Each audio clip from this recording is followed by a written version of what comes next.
And on the foreign scene, let's do Russia and Ukraine.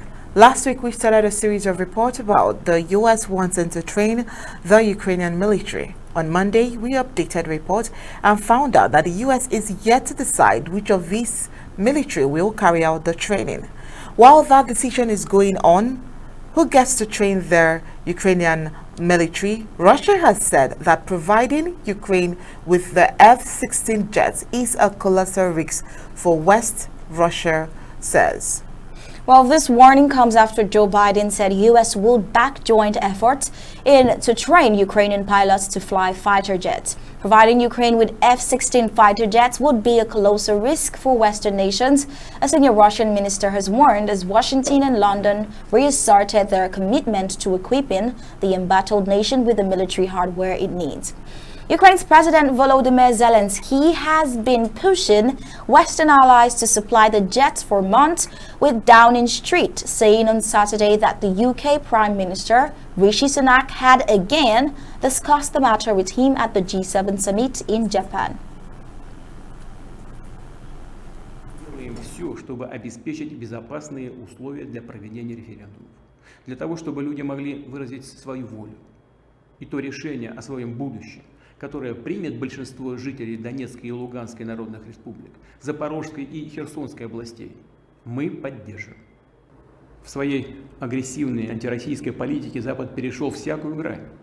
Мы постоянно слышим угрозы в адрес нашей страны, нашего народа. Некоторые безответственные политики на Западе не только говорят о планах по организации поставок в Украине дальнобойных наступательных вооружений, систем, которые позволят наносить удары по Крыму, другим регионам России. Такие террористические удары, в том числе и с использованием западного оружия, уже наносятся по приграничным населенным пунктам Белгородской и Курской областей. В ход пошел и ядерный шантаж. Речь идет не только о поощряемых Западом обстрелах Запорожской атомной электростанции, что грозит атомной катастрофой, но и о высказываниях некоторых высокопоставленных представителей ведущих государств НАТО о возможности и допустимости применения против России оружия массового поражения, ядерного оружия.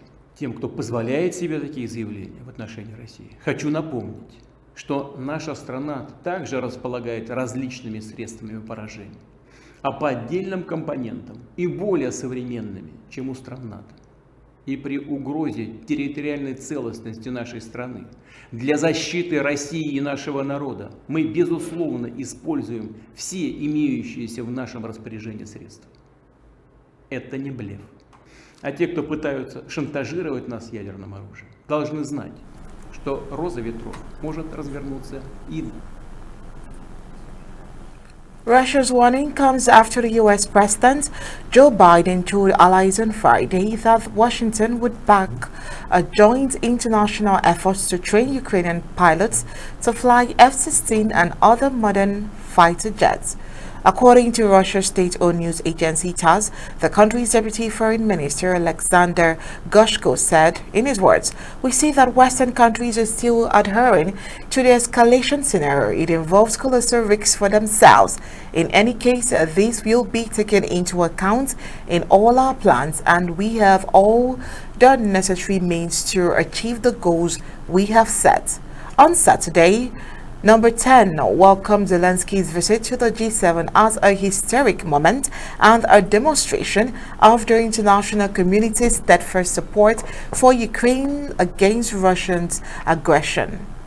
Well, its statement added, following their discussion at Chequers earlier this week, the Prime Minister reiterated that the UK would continue to provide Ukraine with the military assistance needed to win the war and secure a just peace. The Prime Minister updated President Zelensky on the very positive progress at the G7 so far, including new sanctions against Russia and the provision of fighter jets. Zelensky used a visit to the UK in February to call for fighter jets to be added to the list of military equipment being provided by NATO allies, a claim he has repeated regularly as his nation seeks not only to prevent Russia taking any more of its territory, but to launch a long-awaited counteroffensive. On Saturday, Ukraine's military denied claims Russia's Wagner private military unit had taken full control of the ruined eastern city of Bakhmut and said its troops were continuing to fight there. This is not true. Our units are fighting in Bakhmut, the Reuters news agency quoted a military spokesperson, Serhiy Sharevati, as saying after the head of Russia's Wagner mercenary group said his forces had taken full control of the city. Eugenie Prigozhin, the group's head, made a claim in a video in which he appeared in combat fatigues in front of a line of fighters holding Russian flags and Wagner banners.